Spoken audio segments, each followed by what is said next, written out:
Olá, investidor! Estamos nessa quarta-feira de manhã com os mercados um pouco mais nervosos, ainda preocupados com o problema na Turquia. Sua moeda se valorizou nos últimos 2 dias devido a intervenções da sua autoridade monetária, que estabeleceu limite para operações de swaps, estabeleceu um limite rígido na segunda-feira, mais rígido ainda algumas horas depois. A moeda se valorizou, mas a preocupação vem aumentando. Vem aumentando com a possibilidade de contágio. Contágio para quem?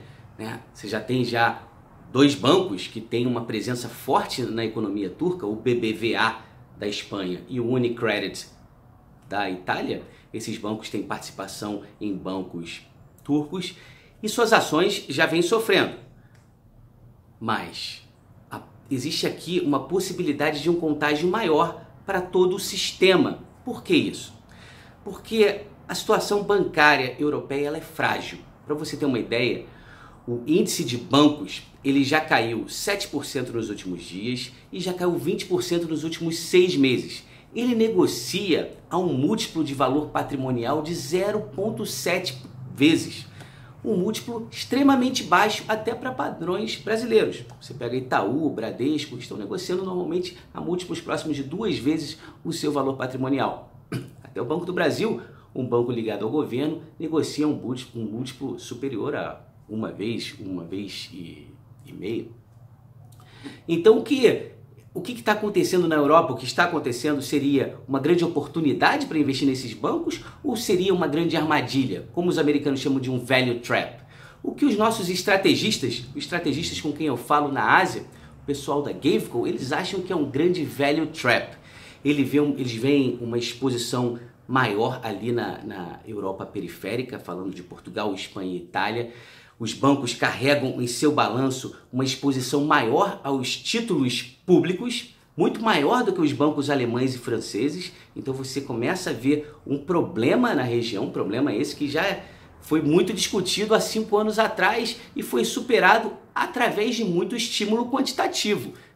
O Banco Central Europeu foi lá e comprou tudo que a Itália emitiu, que a Espanha emitiu, que Portugal emitiu, só que agora o Banco Central Europeu vai numa direção contrária. Ele já anunciou que vai parar com essa onda de estímulo quantitativo a partir de janeiro de 2019. Será que vai mesmo?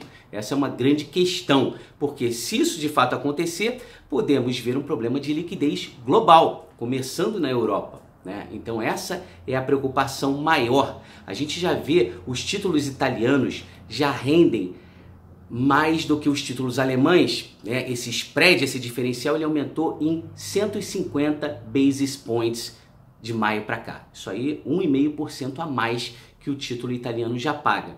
Então isso aí deixa o mercado mais preocupado. Todos sabem que o problema dos bancos europeus é um problema que estava sendo empurrado com a barriga.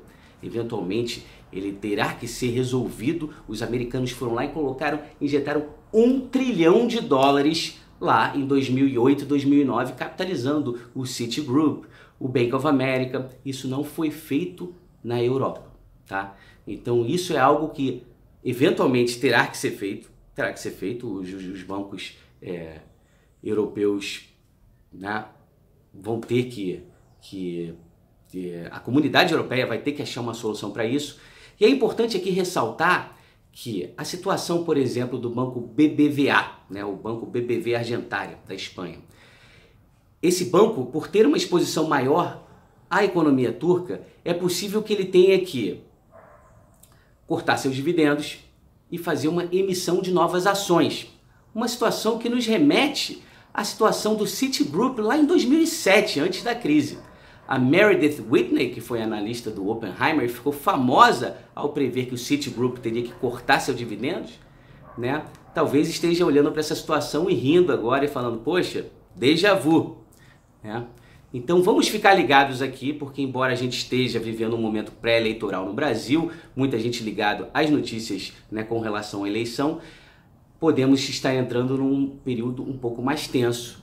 E naturalmente isso daí pode fazer com que o investidor estrangeiro se torne um pouco mais avesso a investimentos no Brasil. Um bom dia a todos!